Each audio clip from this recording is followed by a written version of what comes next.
உணவு வலுவூட்டல் குறித்த 2 நாள் உச்சி மாநாடு டெல்லியில் நடைபெற்றது. இந்த மாநாட்டில் உணவு வகைகளை மேலும் வலுவூட்ட எடுக்கப்பட வேண்டிய நடவடிக்கைகள் குறித்தும் விவாதிக்கப்பட்டது. இந்த கூட்டத்தில் பங்கேற்ற மத்திய சுகாதாரத்துறையின் ஆராய்ச்சி பிரிவின் செயலாளரும் இந்திய மருத்துவ ஆராய்ச்சி கவுன்சிலின் இயக்குநர் ஜெனரலாக இருக்கும் சௌமியா சுவாமிநாதனுடன் நமது செய்தியாளர் சரோஜ் கணபத் நடத்திய கலந்துரையாடலை தற்போது பார்க்கலாம்.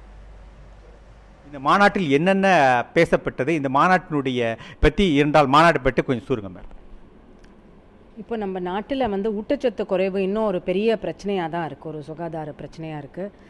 இப்போ நம்ம பார்த்தோம்னா ஒரு சின்ன குழந்தைகள் 5 வயசு கம்மியாக இருக்கிற குழந்தைகளுக்கும் அப்புறம் தாயார்களுக்கும் மைக்ரோ நியூட்ரியன்ட் டெஃபிஷியன்சிஸ் நிறையாவே இருக்குது. இப்போது ஊட்டச்சத்து குறைவுன்னு பேசும்போது அதில் மேக்ரோ நியூட்ரியன்ட், இப்போ நம்ம சீரியல்ஸ், புரோட்டீன், ஃபேட், இந்த கொழுப்பு, பிரதம சக்தி, அப்புறம் கார்போஹைட்ரேட், இது 3 மேக்ரோ நியூட்ரியன்ட் அப்படின்னு சொல்லுவோம். மைக்ரோ நியூட்ரியன்ட்டுங்கிறது இந்த vitamins and minerals, iron, calcium, அப்புறம் வைட்டமின் ஏ, விட்டமின் டி, இதெல்லாம் நம்ம உடம்புக்கு ரொம்ப தேவை. இது இல்லைன்னா நம்ம ஆகாரம் சாப்பிட்டோம் அது பிரயோஜனம் இல்லை. இன்னொரு பாயிண்ட் என்னென்னா, இப்போ நம்ம நாட்டில் நிறையா நம்ம அரிசி இல்லாட்டா இங்கே நம்ம நார்த்தில் பார்க்குறோம், அங்கே கோதுமை சாப்பிட்றோம். ஆனால் அந்த ஃப்ரெஷ் ஃப்ரூட்ஸ் அண்ட் வெஜிடபிள்ஸ், பச்சை காய்கறி, பழம், இதெல்லாம் ரொம்ப இப்போ கம்மியாகிடுது.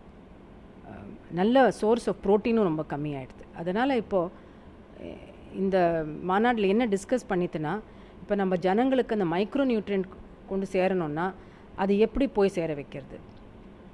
ரேஷன் கடையில் எல்லோரும் போய் வாங்குகிறாங்க.